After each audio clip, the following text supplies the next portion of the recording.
बिस्मिल्लाहिर्रहमानिर्रहीम। अस्सलाम वालेकुम स्टूडेंट्स, कैसे हैं आप सब लोग। होप सो आप लोगों ने एलिमेंट्स का सारा टॉपिक अच्छे से याद कर लिया होगा, ठीक है ना। आज का जो टॉपिक है उससे पहले मैं आपको दो चीज़ें दिखाऊंगी। वो दो चीज़ें हम लोग आगे जाके चैप्टर्स में बहुत ब्रीफ मतलब थॉरोली हम लोग उसको हर चीज़ को पढ़ेंगे, ठीक है ना। इधर बस मैं आप लोगों को एक दो हिंट दे देती ताकि वो वर्ड्स आपने पढ़ने हैं तो आपके लिए मुश्किल ना हो। जैसे इधर देखें, ये कंपाउंड्स बने हुए हैं। ये वाटर है, इसको अमोनिया कहा जाता है, इसको मीथेन कहा जाता है।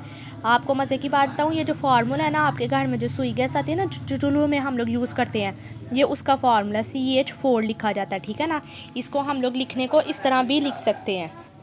इसका यही मतलब है कि 4 हाइड्रोजन कार्बन के इर्द गिर्द हैं, ठीक है ना। इसको इस तरह लिखा जाता है NH3। ये वाटर ही है आपके पास जो हम लोग कॉमनली यूज़ करते हैं, और ये HCl। अब देखें, आपके पास ये जितनी भी स्पीशीज़ है ना, इनमें से जो है ना हमारे पास कुछ कोवलेंट कंपाउंड है और कुछ आयनिक है।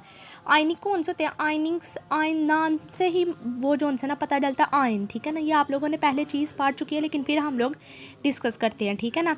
आयन मतलब जो आयन से मिलके बनी है। आयन क्या चीज़ होती है? वो जो अपना इलेक्ट्रॉन लूज़ कर दे या अपना इलेक्ट्रॉन गेन कर ले। मैंने आपको लास्ट लेक्चर पढ़ाया था, उसमें वैलेंसी पढ़ाई थी। तो वैलेंसी में हमने यही बोला था ना, जो इलेक्ट्रॉन्स है कुछ लूज़ कर देते हैं कुछ गेन कर देते हैं, वो जो चीज़ है उनकी क्या है? वैलेंसी है।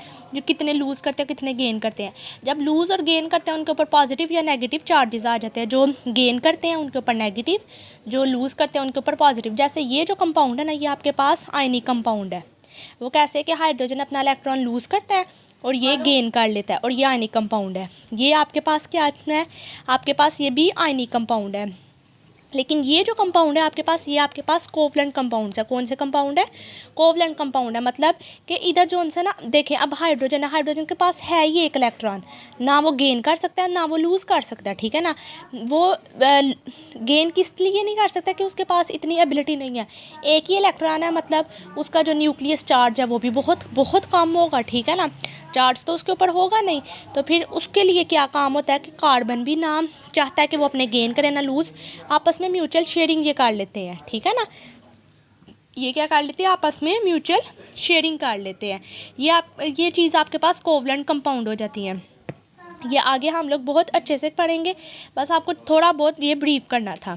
नेक्स्ट, आज जो हमारा टॉपिक है, आप लोगों ने पीछे स्टार्ट किया था, हमने एलिमेंट्स पढ़ा था। आज का हमारा कंपाउंड है। कंपाउंड क्या चीज़ होती है? कंपाउंड बेसिकली जैसे एलिमेंट आपने पढ़ा, डिफरेंट एलिमेंट्स जब आपस में मिलते हैं, जब हम एलिमेंट्स को अगर चीज़ें ही बोलें तो वो आपस में मिलते हैं, कोई नई चीज़ बना देते हैं जिसकी प्रॉपर्टी अलग होगा, सब कुछ अलग होगा, उसको हम क्या कहते हैं? कंपाउंड। जैसे ये देखें, इधर ही हम देखें तो ये हमारे पास दो चीज़ें मिली हैं, हाइड्रोजन ऑक्सीजन हाइड्रोजन, ठीक है ना। हाइड्रोजन हाइड्रोजन ये दो चीज़ें हो गई। ये दो चीज़ें मिली हैं किसी खास मिकदार से, मतलब 2 हाइड्रोजन 1 ऑक्सीजन। ये हमारे पास खास प्रोपोर्शन के साथ, खास हमारे पास जैसे हम खाना बनाते हैं तो हम नमक मिर्च सबका खास ध्यान रखते हैं, ठीक है ना। इन चीज़ों से कि मतलब खास प्रोपोर्शन से, खास सब कुछ से जो चीज़ आपस में मिलती है एक नई चीज़ बना देती है, उसको हम कहते हैं, वो क्या चीज़ है? हमारे पास कंपाउंड है, ठीक है।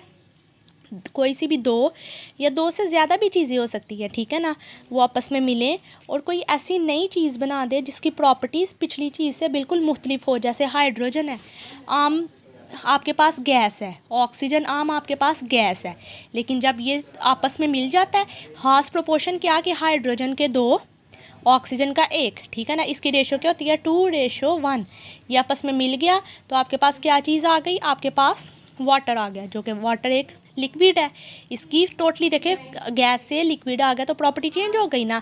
अब जैसे हम अगर डेफिनेशन पढ़ें तो ये कंपाउंड इज अ सब्सटेंस, वो सब्सटेंस है मेड अप ऑफ 2 और मोर एलिमेंट्स, 2 या 2 से ज़्यादा एलिमेंट से बनता है। केमिकली कंबाइन होता है, किस ना केमिकली, ना फिजिकली मिलना ना कुछ और। फिजिकली तो मतलब कि ठीक है, जैसे हम हाथ मिला रहे हैं, केमिकली मतलब कि अंदर चीज़ों के धंसना है उसने, ठीक है ना। केमिकली से मुराद कि आयनिक हो या कोवलेंट हो। केमिकली से मुराद आयनिक हो या कोवलेंट हो। पता चल गया ना कि आयनिक और कोवलेंट को मैंने क्यों बताया। फिजिकली से मुराद तो ये है कि ठीक है, आपस में चीज़ें मिल गई। जैसे हम लोग ऑयल और पानी को कभी मिक्स करके देखें, कभी भी मिक्स नहीं होगा। क्यों? क्योंकि वो केमिकली मिक्स नहीं हो सकते, उनकी अलग कंपोजिशन। अभी हम इतना कम्प्लेक्स नहीं करते, बस एक एग्जांपल मैंने दिया कि वो केमिकली कंपोजिशन उनकी नहीं मिल सकती, इसीलिए वो आपस में मिक्सअप नहीं होते, ठीक है ना। वो अलग बात है कि वो क्यों नहीं मिल सकते।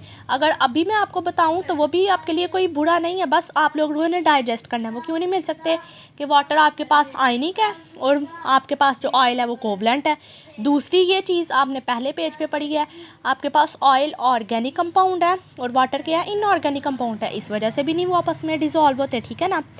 केमिकली कंबाइंड होना चाहिए together in a fix ratio by mass, ठीक है ना। बाय मास मतलब कि उसकी फिक्स रेशो होना चाहिए। जैसे इधर हमने लिया है, जो हमने HCl बनाना था, एक ही H और एक ही Cl। हमने ये वाटर बनाना था, 2 हाइड्रोजन 1 ऑक्सीजन। अमोनिया बनाना था, 1 नाइट्रोजन 3 हाइड्रोजन लिए हैं। मीथेन बनानी थी, 1 कार्बन 4 हाइड्रोजन लिए हैं, ठीक है ना। ये आपके पास इसकी डेफिनेशन हो गई। नीचे अभी सब कुछ नहीं याद करना हमने, ये हम नेक्स्ट देखते हैं कब। ये आपने डेफिनेशन याद करनी है। नेक्स्ट आपके पास आगे ये इसकी कुछ एग्जांपल्स लिखी हुई हैं, जैसे वाटर, उसका फार्मूला H2O, ये आपने याद करना है। सोडियम क्लोराइड, इसका फार्मूला मतलब जो कॉमन साल्ट है NaCl। इनमें से सिलिकॉन डाइऑक्साइड SiO2। वैसे तो आपको सारी आनी चाहिए, ठीक है ना, लेकिन कुछ चीज़ें कम से कम इसमें से 4 आप लोग एग्जांपल्स याद कर लें। ये सैंड है आपके पास, जो रेत होती है, ठीक है ना। कास्टिक सोडा NaOH, ये कास्टिक सोडा, ये वो सोडा जो मीठा सोडा जो हमारे घरों में चनों को लगाया जाता है, किसी ऐसे काम के लिए यूज़ किया जाता है, ठीक है ना। इसका जो साइंटिफिक नेम है सोडियम हाइड्रोक्साइड, मतलब केमिस्ट्री में उसको क्या कहते हैं, सोडियम हाइड्रोक्साइड। कॉमनली हम इसको कास्टिक सोडा कहते हैं। इसका फॉर्मूला ये है। आपने पीछे सिम्बल्स वगैरह पढ़ी है ना, एलिमेंट्स को सिम्बल हम लोग केमिस्ट्री में रिप्रेजेंट करने के लिए यही चीज़ें यूज़ करते हैं, हम ये वर्ड्स नहीं यूज़ करते, ठीक है ना। उसके बाद सोडियम कार्बोनेट वॉशिंग सोडा, ये आपके कपड़े धोने वाला जो हमारे पास सर्फ होता है। क्विक लाइम, ठीक है ना। अच्छा, ये वो सर्फ नहीं है जो एरियल सर्फ एक्सल वाला आता है, ये वो सर्फ है, अगर आप लोगों को पता हो, ये वाइट कलर का एक सर्फ मिलता है, खुला जो सर्फ होता है, ये वो सर्फ है, ठीक है ना। ये वो नहीं है जो एरियल और सर्फ एक्सल ब्राइट वाला आता है, ये वो बिल्कुल भी नहीं है। जो खुला सर्फ होता है ये वो है। कैल्शियम ऑक्साइड, ठीक है ना। क्विक लाइम, ये क्या चीज़ है आपके पास, आप लोगों को पता नहीं भी हो या फिर भी मैं कि जैसे आजकल नेल्स के ऊपर आर्ट आता है, ठीक है ना, नेल आर्ट, हम इसमें फिंगर डिप करते हैं, वो नेल के ऊपर आर्ट, वो जो पानी होता है ना, वो बेसिकली ये लाइम का पानी होता है। लाइमस्टोन जो पत्थर है आपके घरों में, कैल्शियम कार्बोनेट मतलब जो चूना है, ठीक है ना, ये क्या है, CaCO3। शुगर जो आप लोग कॉमनली यूज़ करते हो, C12 मतलब इसमें कार्बन 12 होते हैं, 22 हाइड्रोजन होते हैं और 11 आपके पास ऑक्सीजन होते हैं। सल्फ्यूरिक एसिड H2SO4, ये किंग ऑफ केमिकल है। क्या है, king of chemicals. King of chemical इसको क्यों कहा जाता है ये हम आगे पढ़ेंगे। अमोनिया NH3, ठीक है ना। आप होप सो सबको समझ आ गई होगी, ये आपने याद करना है, इसकी पीछे डेफिनेशन। नेक्स्ट आप आ जाएं, आपके पास मिक्सचर है। जैसे हमने ये 2 चीज़ें पढ़ ली है ना, हमने पढ़ा था मैटर की एक, ये भी टाइप है हमारे पास, सब्सटेंस हमारा हो गया मिक्सचर। अब मिक्सचर क्या है, मिक्सचर आपके पास ऐसी चीज़ है, जैसे इधर आपने पढ़ा ना कि फिक्स्ड रेशो होनी चाहिए, मिक्सचर में फिक्स्ड रेशो नहीं है। 2 या 2 से ज़्यादा चीज़ें आपस में मिल सकती हैं, लेकिन कोई फिक्स्ड रेशो नहीं है। जैसे इधर था कि फिक्स्ड रेशो में होनी चाहिए, उधर जितनी मर्जी मिला लें, ठीक है ना, आपकी अपनी मर्जी है। जैसे व्हेन 2 और more elements are compound mixup physically mixup होना, ठीक है ना, मतलब इसमें केमिकली मिक्सअप नहीं होना। आप ऑयल और वाटर का अगर बोलें तो आप उसको कहेंगे ये मिक्सचर है, ठीक है ना, लेकिन आप उसको कंपाउंड हरगिज़ नहीं बोल सकते। Without any fixed ratio they form a mixture, ठीक है ना। जैसे मिक्सचर की एग्जांपल्स में अगर हम लोग आ जाएं तो हमारे पास एयर इज़ अ मिक्सचर, वो नाइट्रोजन ऑक्सीजन कार्बन डाइऑक्साइड ये, लेकिन ये आगे कुछ याद नहीं करना आपने। एयर एग्जांपल, सॉइल हमारे पास मिक्सचर जो मट्टी है, मिल्क हमारे पास मिक्सचर, ब्रेस हमारे पास मिक्सचर। अब ब्रेस क्या चीज़ है, ब्रेस बेसिकली कॉपर और जिंक मेटल को ना आपस में मिक्सअप किया होता है और एक नई चीज़ बना दी होती है। ओके, ये आपकी 4 एग्जांपल्स हो गई। लेकिन इसमें क्या आ गई कि अब मिक्सचर आपके पास होमोजीनियस हो सकता है या हिट्रोजीनियस हो सकता है, ठीक है ना। होमोजीनियस और हिट्रोजीनियस से क्या मुराद कि होमो मतलब सेम, ठीक है ना, और हिट्रो मतलब डिफरेंट। होमो से मुराद कि एक जैसा उसमें चीज़ें हो सकती हैं और हिट्रो मतलब डिफरेंट, ठीक है ना। जैसे हम लोग एग्जांपल लें, आपके पास आइसक्रीम है, एयर है, एक जैसा मिक्सचर है, सही है ना, आपस में चीज़ें आपको अलग अलग नज़र नहीं आ रही। अब अगर मैं इसके एग्जांपल दूँ तो आप एक गिलास पानी लें, उसमें मिट्टी डालें या रेत डालें तो वो मिक्स नहीं होगी। अगर मिक्स हो भी जाए थोड़ी देर बाद बैठना शुरू हो जाएगी, ठीक है ना, नीचे लेयर आ जाती है। वो क्या है, आपके पास हिट्रोजीनियस मिक्सचर है कि दोनों चीज़ें आपस में यकजा नहीं हुई। लेकिन अगर आप लोग दूध और पानी की बात करें, दूध में हम पानी डालते जाएं वो एक चीज़ हो जाती है, हमें फ़र्क नहीं नज़र आता। ये आपके पास होमोजीनियस मिक्सचर है। जैसे हम पढ़े mixtures that have uniform composition throughout are called homogeneous mixture. Throughout से मुराद के हमेशा कभी वो फिर चेंज नहीं होती। जैसे दूध के अंदर पानी डालो, कभी भी दूध और पानी अलग नहीं होते। वो अलग बात है दूध ख़राब हो जाए तो वो पानी अलग हो जाए, ठीक है ना। For example air, gasoline, gasoline की आपके पास पेट्रोल है। आइसक्रीम, आइसक्रीम आपकी मेल्ट भी हो जाए वो वैसी की वैसी रहती है, ठीक है ना।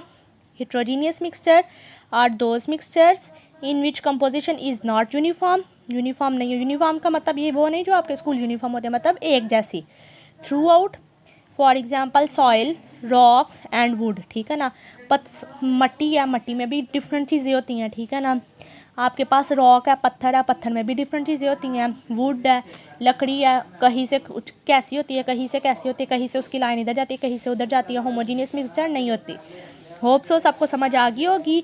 ये आप लोगों ने डेफिनेशन से याद करनी है। बेसिकली हमने इसमें ये सारा याद करना है, लेकिन इसको आसान लफ्ज़ों में याद करने का तरीका हमारे पास ये डिफरेंस है, ठीक है ना।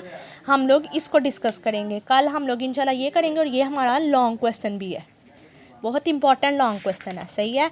ये हम लोग डिस्कस करेंगे। होप सो सबको समझ आ गई होगी। अल्लाह हाफिज़, गुड बाय।